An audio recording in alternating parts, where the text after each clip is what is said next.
ছাত্ৰ-ছাত্ৰীসকল নমস্কাৰ ই-কক্ষালৈ মই তোমালোকক স্বাগতম জনাইছো মই জিন্তিমণি ৰাজবংশী আজি তোমালোকৰ মাজলৈ আন এটি ভিডিঅ লৈ আহিছো আৰু আজিৰ ভিডিঅটিত আমি আলোচনা কৰিম ষষ্ঠ শ্ৰেণীৰ সমাজ বিজ্ঞানৰ পাঠ্যপুথি সমাজ বিচিত্ৰা স্বদেশ বিদেশৰ সমাজ পৰিচয় আৰু এই পাঠ্যপুথিখনৰ পাঠ নম্বৰ 8 আৰু 8 নম্বৰ পাঠৰ আমি তৃতীয় অংশতে আজি আলোচনা কৰিম ইয়াৰ আগতে আমি দ্বিতীয় অংশত হৰপ্পা সভ্যতাৰ কেনেকৈ উদ্ধাৰ হৈছিল সেই বিষয়ে আমি পাই আহিছো আজিৰ ভিডিঅটিত আমি হৰপ্পা সভ্যতাত উদ্ধাৰ হোৱা ঘৰ দুৱাৰ ৰাস্তা ঘাট আদিৰ বিষয়ে আলোচনা কৰিম আহাচোন ছাত্ৰ-ছাত্ৰীসকল কোন প্ৰথমে আমি জানি লওঁ আহাচোন যে হৰপ্পা সভ্যতাৰ বা হৰপ্পাবাসীসকলৰ ঘৰ দুৱাৰনো কেনেকুৱা আছিল তেখেতসকলৰ ঘৰ দুৱাৰ আমাৰ আজিৰ নিচিনা আছিল নেকি নে তেওঁলোকৰ ঘৰ দুৱাৰবোৰ বেলেগ ধৰণৰ আছিল আহাচোন চাও সেই সময়ৰ নগৰবোৰক গাঁথনিৰ ফালৰ পৰা দুৰ্গ আৰু নামনি চহৰ এই দুই ভাগত ভগোৱা হৈছিল ছাত্ৰ-ছাত্ৰীসকল সেই সময়ৰ যিবোৰ নগৰ আছিল সেই নগৰবোৰক দুটা ভাগত ভগাইছে মনত ৰাখিবা এটা ভাগ হৈছে দুৰ্গ আৰু আনটো হৈছে নামনিৰ চহৰ দুৰ্গ হল চহৰৰ উখ অংশ ছাত্ৰ-ছাত্ৰীসকল আমি দুটা ভাগ পালো এটা হল দুৰ্গ আৰু এটা হল নামনি চহৰ আৰু যিবোৰ দুৰ্গ আছিল সেই দুৰ্গবোৰ আছিল চহৰৰ উখ অংশবোৰ ছাত্ৰ-ছাত্ৰীসকল দুৰ্গ আৰু যত ৰাজহুৱা গৃহ যেনে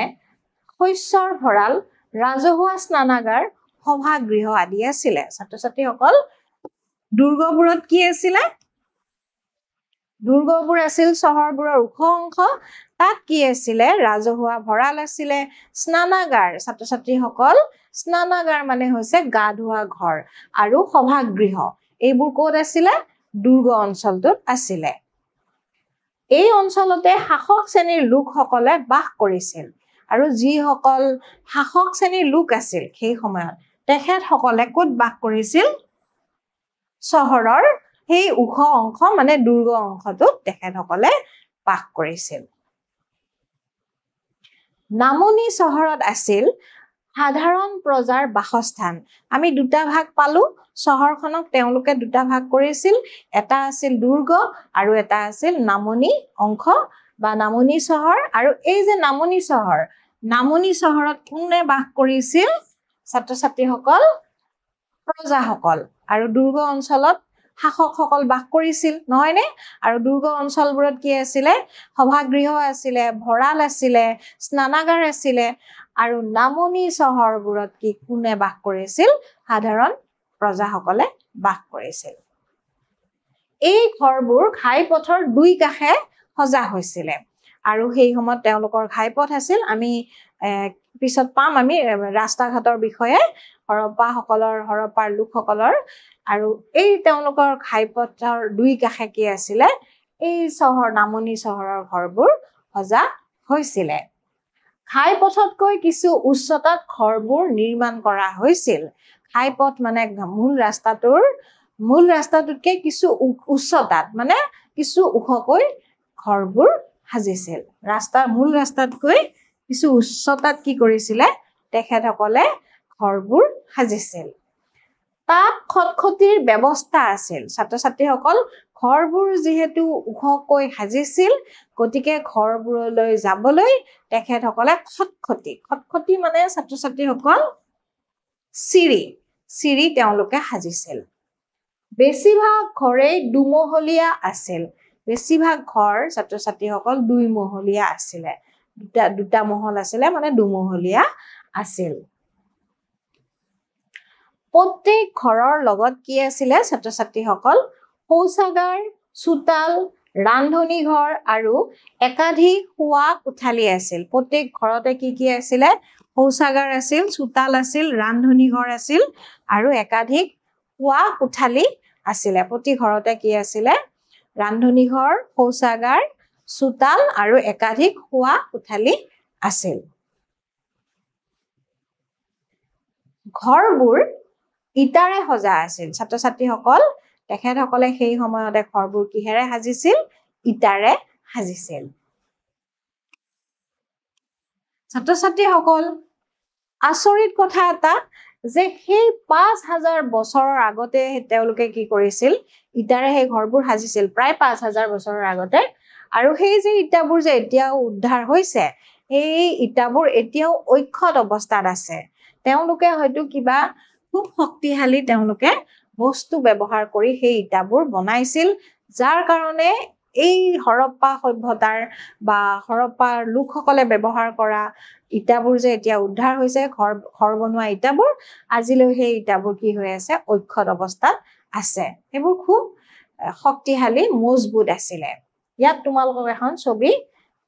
দেখাইছে ছাত্ৰ ছাত্ৰীসকল হৰপ্পাৰ লোকসকলৰ ঘৰৰ এটা তোমালোকক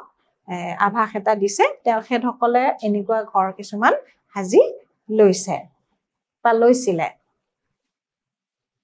ছাত্ৰ ছাত্ৰীসকল এতিয়া আমি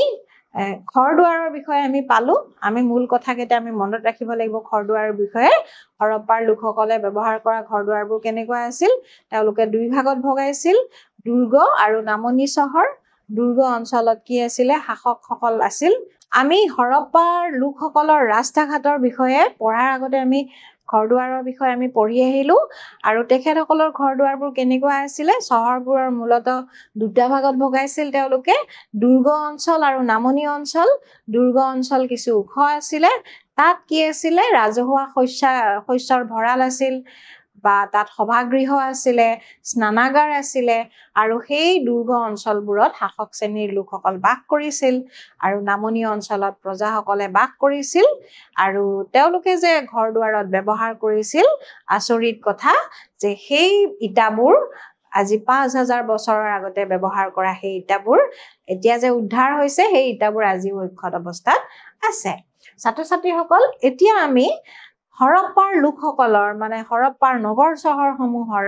ৰাস্তা ঘাটবোৰনো কেনেকুৱা আছিলে সেই বিষয়ে আমি জানো আহাচোন ছাত্ৰ ছাত্ৰীসকল আমি গমে পাইছো যে হৰপ্পাৰ লোকসকলে উন্নত নগৰীয়া জীৱন যাপন কৰিছিল ঘৰ দুৱাৰৰ বিষয়ে পঢ়ি আমি গম পাইছো এতিয়া আহা আমি তেখেতসকলৰ ৰাস্তা ঘাটসমূহনো কেনেকুৱা আছিল আহাচোন চাও হৰপ্পা সভ্যতাৰ অন্তৰ্গত চহৰবোৰৰ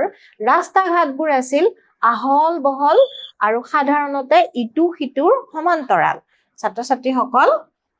ৰাস্তা ঘাটবোৰ কেনেকুৱা আছিল আহল বহল মানে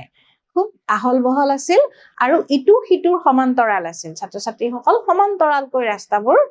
গৈছিল ধুনীয়াকৈ তেওঁলোকৰ ৰাস্তাবোৰ হয়তো সুপৰিকল্পিত আছিল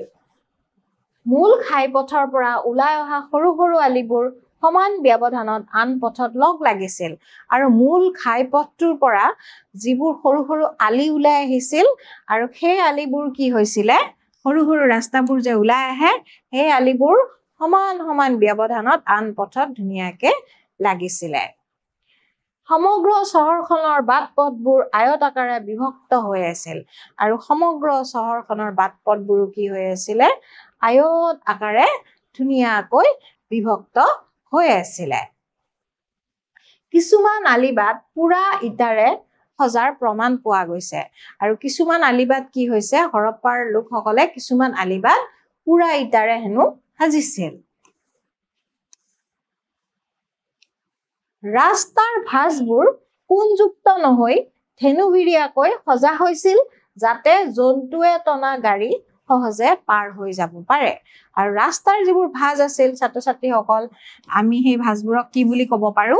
টাৰ্নিং বুলি ক'ব পাৰো সেই ভাঁজবোৰ কোণাকুণিকে নাছিলে বা কোণযুক্ত নাছিল ভাঁজবোৰ আছিল ধেনুভিৰিয়া কিয়নো ধেনুভিৰিয়া হলে জীৱ জন্তুৱে কঢ়িয়াই নিয়া গাড়ীবোৰ সহজে পাৰ হৈ যাব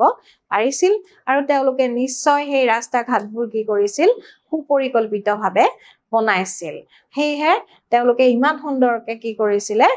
ৰাস্তাৰ কোণাবোৰ বা ৰাস্তাৰ ভাঁজবোৰ কোণযুক্ত নকৰি ধেনুভিৰিয়াকৈ ৰাখিছিল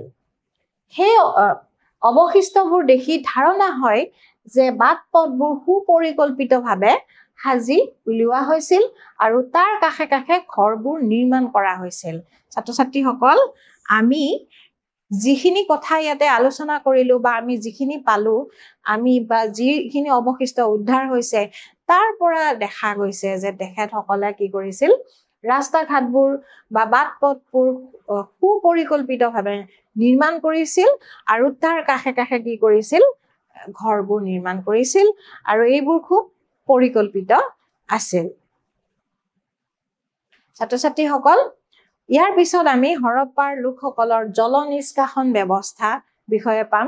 ছাত্ৰ-ছাত্ৰীসকল জল নিষ্কাশন মানে পানীৰ এৰি দিয়াৰ ব্যৱস্থা বা আমি ইংৰাজীত ড্ৰেইনেজ সিস্টেম বুলিও ক'ব পাৰো তেখেতসকলেনো জল নিষ্কাশন ব্যৱস্থাটো কেনেকুৱা কৰিছিল বা কেনেকুৱা আছিলে সেই বিষয়ে আহাচোন জানো হৰপ্পা চহৰত নিষ্কাশন ব্যৱস্থাটো সুপৰিকল্পিত আছিল ছাত্ৰ-ছাত্ৰীসকল তেখেতসকলৰ আমি আগতেও পালো ৰাস্তা ঘাটবোৰো সুপৰিকল্পিত আছিলে ঘৰদুৱাৰবোৰো সুপৰিকল্পিত আছিলে গতিকে সেই যে জল নিষ্কাশন বা নিষ্কাশন ব্যৱস্থাটো তেওঁলোকে খুব পৰিকল্পিতভাৱে কৰিছিল প্ৰত্যেক ঘৰৰে ব্যৱহৃত পানী নলাত পেলোৱাৰ ব্যৱস্থা আছিল ছাত্ৰ-ছাত্ৰীসকল তোমালোকে কল্পনা কৰাচোন আজিৰ পৰা 5000 বছৰৰ আগতেই হৰপ্পাৰ লোকসকলে পৰিকল্পিতভাৱে ঘৰত ব্যৱহৃত পানীবোৰ নলাত পেলোৱাৰ ব্যৱস্থা কৰিছিল গতিকে তেওঁলোক কিমান উন্নত আছিল আজিৰ পৰা 5000 বছৰৰ আগতেই তেওঁলোকে তেনেকুৱা উন্নতৰ চিন্তা কৰিছিল যিটো আমি আজিকালিহে ব্যৱহাৰ কৰো নহয় নে আজিৰ পৰা 5000 বছৰৰ আগতেই কিন্তু হৰপ্পাৰ লোকসকলে তেনেকুৱা পৰিকল্পিতভাৱে ঘৰৰ ব্যৱহৃত পানীবোৰ নলাত পেলোৱাৰ ব্যৱস্থা কৰিছিল গতিকে তেওঁলোকে কিমান সুপৰিকল্পিতভাৱে তেওঁলোকৰ নগৰখন পাতি লৈছিলে সেই কথাটো আমি মন কৰিব পাৰো বা সেই কথাটো আমি বুজিব পাৰো নলাবোৰ আলিবাটৰ সমান্তৰালকৈ কাষে কাষে আছিল আৰু ইটাৰ ফলকেৰে আবৃত আছিল ছাত্ৰ-ছাত্ৰীসকল নলাবোৰ মানে ড্ৰেইনবোৰ এতিয়া আমাৰ যেনেকৈ ৰাস্তাৰ কাষে কাষে থাকে তেতিয়াও আজিৰ পৰা 5000 বছৰৰ আগতেও কিন্তু তেওঁলোকে পৰিকল্পিতভাৱে ৰাস্তাৰ কাষে কাষে নলাবোৰ সাজিছিল আৰু সেই নলাবোৰ ইটাৰ ফলকেৰে ঢাকি দিছিল মানে নলাবোৰ ঢাকি ৰখাৰো ব্যৱস্থা আছিল এই অংশটি সামৰণি মৰাৰ আগতে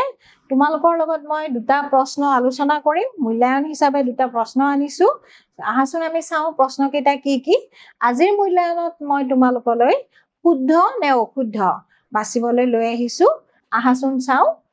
হৰপ্পা সভ্যতাৰ চহৰবোৰত সুপৰিকল্পিত জল নিষ্কাশন ব্যৱস্থা আছিল ছাত্ৰ-ছাত্ৰীসকল